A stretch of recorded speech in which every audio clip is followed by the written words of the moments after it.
I started writing this speech at 11:30 the night it was due. I had the entire winter break to write it, but I chose to start then. Why? Because I can. It's always been like this. I wait till the last possible moment to start something, barely finish on time, but still end up doing all right. It's been like this since middle school. I just don't see the point in working ahead of time. I see my friends stressing over some project for weeks and weeks ahead of time, and by procrastinating, I spare myself weeks of worry, stress, and having to use my brain. Yes, the consequences catch up. Eventually, I have to spend a night or two working for hours and hours to finish. But honestly, it's kind of worth it. In the end, I spend a less total amount of time working on the project than my friends, and when we get the grades back, they usually go something like this. Some of my friends do better than me, some do worse, but the majority do about the same as me. Honestly, this is an amazing deal. I put in minimal effort, minimal time, but still do average to above average.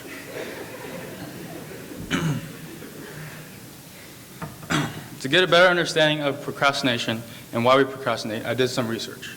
It turns out all procrastinators have a certain set of characteristics. First, we are extremely confident about our ability to complete a task. Even though it might take a long time, we just assume that it won't take us that much time. Second, we tell ourselves that there's no need to worry and we have everything under control. And even though everything's out of control, we continuously tell ourselves that. And lastly, we do everything and anything we possibly can to avoid what we actually have to do. If you procrastinate, you should probably be able to relate to some of these. This is exactly how it was for my CA. For those of you who don't know what a CA is, it's basically a 25-page paper over a single book. It's probably the worst thing I've ever had to do, and procrastinating did not help it at all.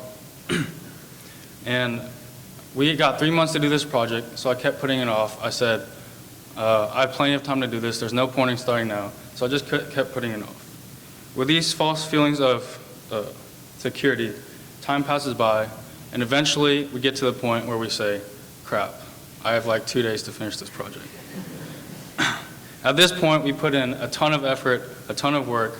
We feel this motivation and drive to work and stay focused.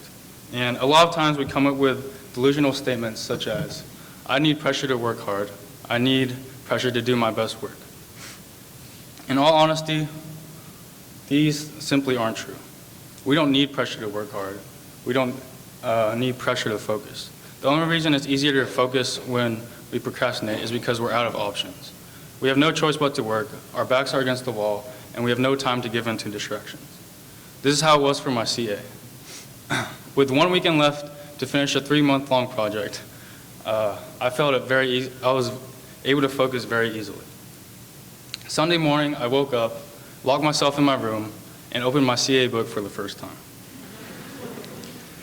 After finishing the book, I worked for literally 10 hours straight in an attempt to finish. The next day was a similar 10 hours of work. And I finally finished around 10:30 a.m. the morning it was due. It was due at 12. So after all this, I was very impressed with my ability to focus. I worked for hours straight, nonstop. I barely ate and all that. But the truth is, we don't need procrastination to focus. Eventually, after all the stress and frantic work, we finish the task. At this point, we feel a sense of accomplishment. For some reason, we're proud of our mediocre work simply because we got some grade that was above average. Again, with my CA, when I got my grade back, I saw that as A-. I was like, that's pretty solid for 1 weekend of work. And honestly, I was pretty happy with it. But the thing is, by being okay with this, I'm basically saying that I'm okay with being mediocre and not achieving my best.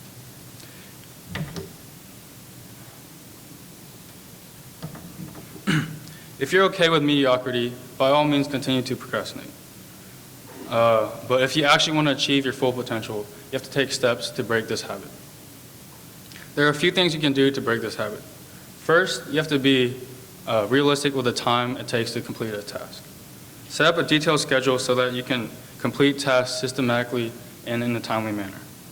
By making schedules detailed, you make it easier to stay accountable and keep yourself in check. For example, instead of saying, I'm going to start this essay sometime tomorrow, say, I'm going to finish the conclusion to this essay by 6:30 p.m. Lastly, free yourself of distractions. You set this time apart just to work, so you might as well be as productive as you can throughout. These methods of fixing procrastination seem simple, but are very hard to execute in reality. I've tried many times and I've failed many times. And although it will take a lot of effort, if you commit to these techniques, you will see the benefits. You'll find yourself living with a lot less stress, you'll feel more free and relaxed, and above all, you'll find yourself performing at your highest level and striving to reach your full potential. Mark Twain once said, "The man who can read but does not has no advantage over the man who cannot read at all." The same applies to our gifts and talents. If we procrastinate, we waste our gifts, we waste our talents, and we waste ourselves. Don't waste yourself. Take steps to overcome procrastination. Thank you.